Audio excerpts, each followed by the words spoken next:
Starting a nice day, the main character Li Xingyan received a call from the National Police Station. They noticed significant unusual transactions in his bank account abroad recently and wanted to assist him in the investigation, then gave instructions to Xingyan. Xingyan told them that he only has 11 yuan and 8 cents in his bank account upon checking last night. The caller apologizes, saying he made a mistake and it's about his mother's bank account that has a risk, and insists on following his instructions. Xingyan replies that his mother passed away 13 years ago. The caller replies again that it must be his dad. Xingyan told him that his dad has been missing for 6 years and might be dead now.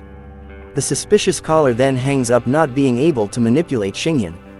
Every day Xingyan receives scam calls or loan ads, he is used to it now. Then a beautiful girl calls Xingyan, a blondie with a big future. Lol, it is his co-worker. She asks Xingyan to take a break and grab a meal together. A cooter appears this early, huh? He told her he already brought his lunch.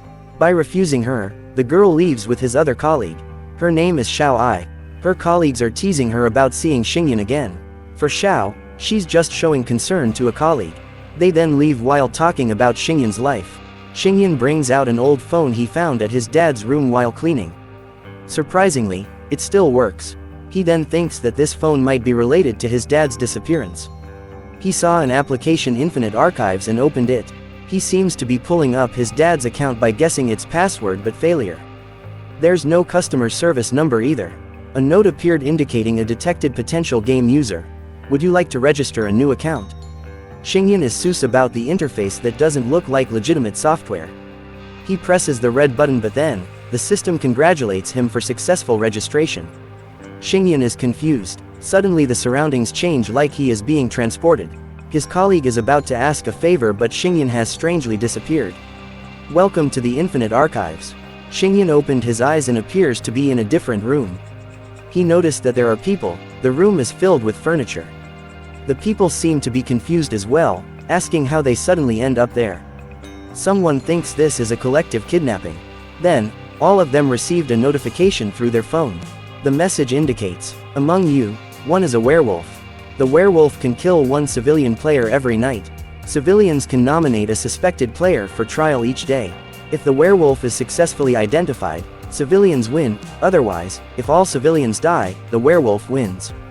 Note: players must not leave the hotel during the game, or they will face consequences.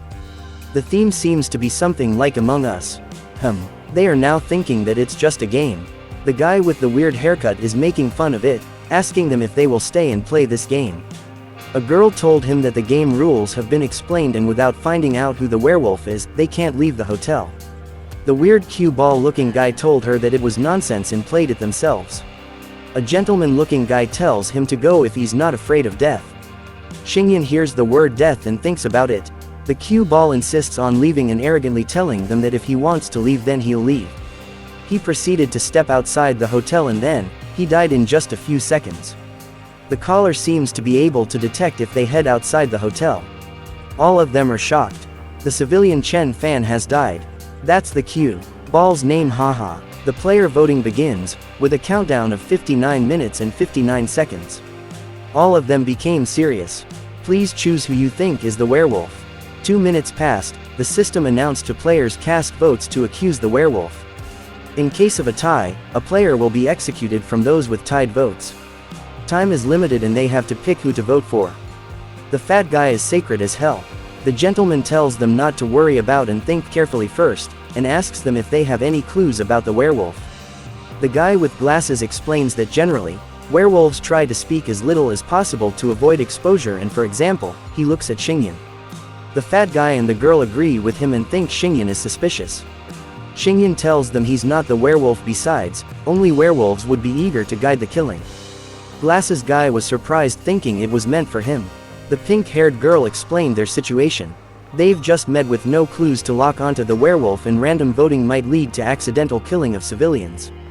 The other guy also tells them every time a civilian is lost in the game, the odds for the good guys win decreases, so they should not spread misinformation without evidence.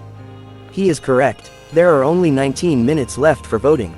The gentleman has a suggestion that maybe everyone should consider. The rules don't specify that they must vote, thinking that if they don't vote, the system won't punish them.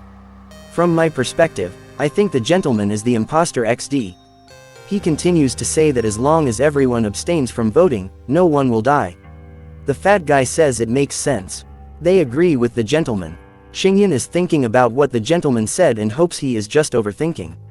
The voting ends and an announcement that civilian Li Tian is out and the game continues. Thanks for watching. Like and subscribe for more. I appreciate it.